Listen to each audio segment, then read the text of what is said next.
All right, I'm just staying right over my point here.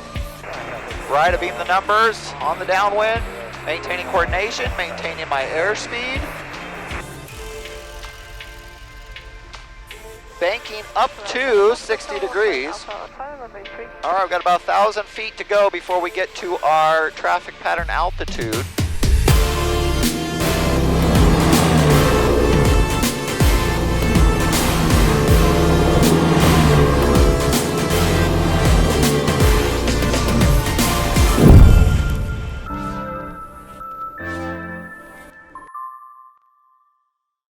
Hey guys, welcome back. Sam Terrell, the Northwest Aeronaut, and hey, I hope you've been enjoying these past few weeks of these deep dive videos. Let me know what you've thought about this format again, where we kind of talk about the stuff ahead of time and then head out to look at it in the plane.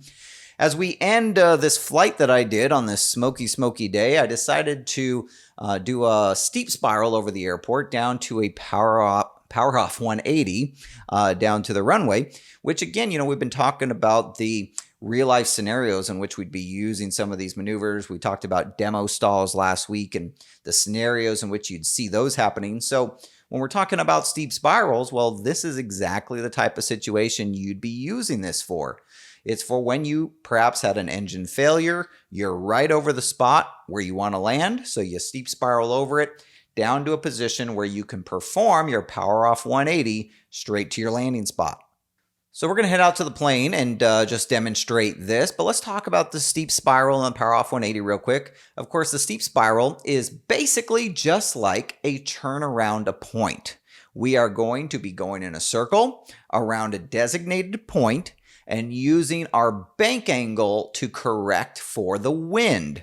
As our ground speed gets faster when we're going downwind, we need a steeper bank angle.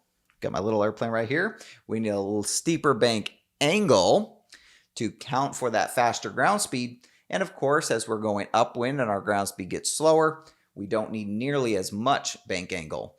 The amount of change in your bank angle is going to largely depend on what the winds are doing that day. And, of course, one of the challenges with the steep spiral as compared to the turn around a point is we are coming down through sometimes thousands of feet of altitude where the winds could be changing drastically as we come down. So you're not going to necessarily be keeping it consistent. It's not like when we're at a single altitude where the winds aren't changing. The other part that's different about this maneuver is that usually with a turnaround to point, our point might be a quarter mile, a half mile away, whereas with our steep spiral, our point is right below us. So we're going to be using steeper bank angles than we do with a turnaround to point, up to 60 degrees of bank, okay? So we do our steep spiral, correcting for wind with bank angle as we come down.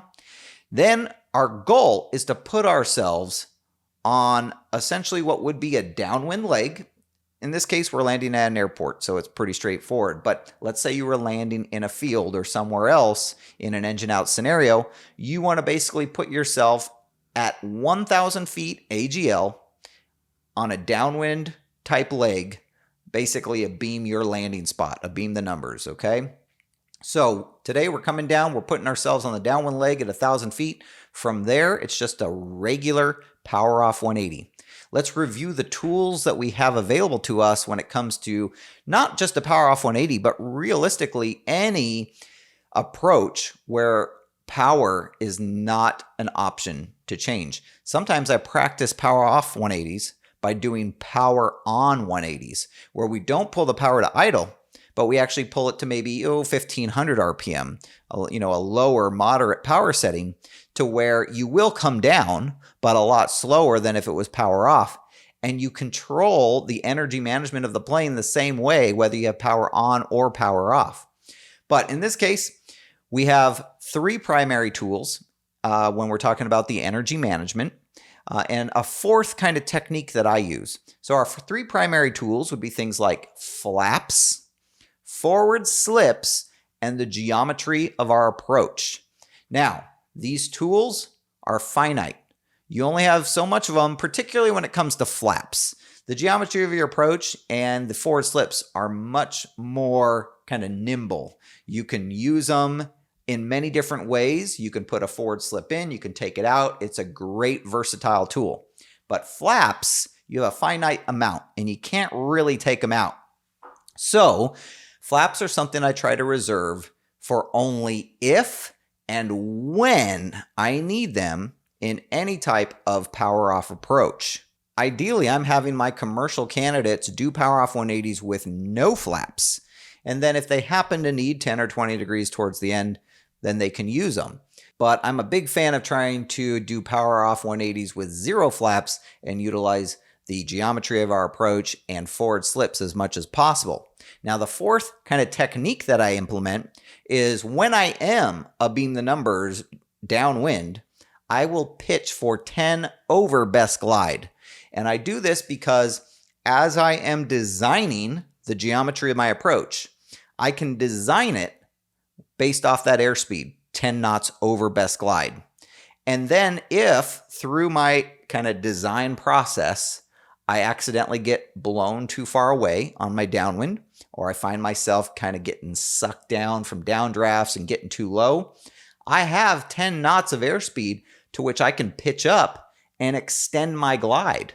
But if I'm already at best glide and I get too far away or too low, there's not really anything you can do at that point. You're kind of just stuck. So I like to keep a little bit extra money in the bank in that regard. And then once I know I have the runway made, after I've turned base, I start bleeding that extra airspeed off and then bringing it down to my spot. Let's go jump in the airplane where we're doing this power off 180 after a steep spiral over the airport. All right, guys, we are over the field here, just about, and we're going to kill our engine. We do have one plane in the pattern, so we just kind of have to work with him a bit. And we're going to do our steep spiral down, landing power off 180 on 02, and we're going to be aiming for the third stripe. That's what we're going to do, third stripe. The beginning of the third stripe. All right, so here we are, we're getting over our airport. Oh, we just lost our engine. Well, what are we going to do first? Well, we're going to trim for our best glide speed. Crossing midfield to join the downwind. All right, best glide 65. We're going to hold our best glide until we're on the downwind at least for our runway, or if this was a real situation, you weren't at an airport, to whatever spot you were going to land in. We want to set ourselves up at 1,000 feet AGL on a downwind leg for wherever we're landing. All right, we're over our runway. We're just going to be doing our steep spiral here. And I'm going to maintain about 65 just because I don't want to come down too quickly with Hotel Charlie down there.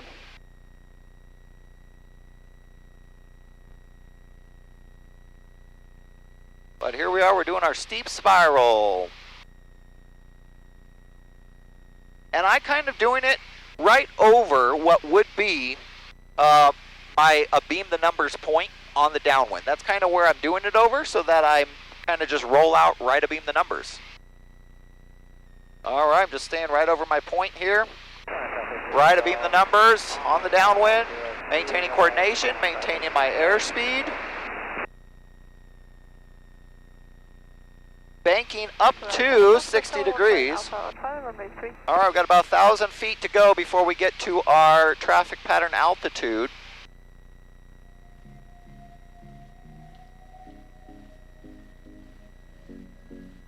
Landing on the beginning of the third stripe. Do one more spiral here, then we'll roll out. On final runway 02 knots. And fly this power off 180 to the third stripe. All right, here we are, traffic pattern altitude, abeam our numbers. Now it's just a regular power off 180, for which I'm gonna initially pitch for 75. This gives me a little extra money in the bank in case I get blown a little too far. I have a little bit of extra airspeed I can pitch for to extend that glide. We're also not gonna be using flaps until or unless we need them. If we don't need them, we're not going to use them. The power off 180, you have a finite amount, a finite set of tools. Once you use all of them, they're gone.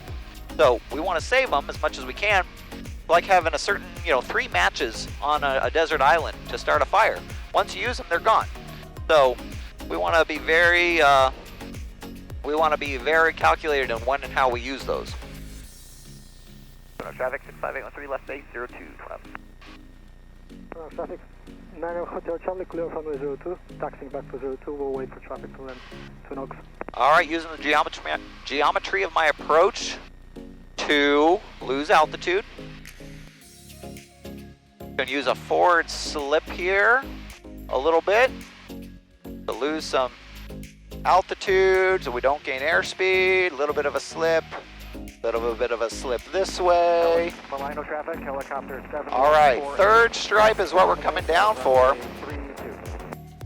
Traffic 6583 short final 02. We're looking good. Now, I'm going to put in a bunch of flaps and I'm going to hold my nose down to help slow me down. And then I'm going to take those flaps out and I'm going to let it come right down. Right there. Just past the third stripe. Well within the 200 feet we have available to us on our commercial check ride. All right, guys. Well, that worked out pretty well, and I hope you've enjoyed this video. I hope you enjoyed this kind of series in this format. Again, let me know what you think of this format where we talk about things here in the studio first and then head out into the airplane. Let me know if you have any questions or comments down below. And until next time, resume your own navigation. See ya.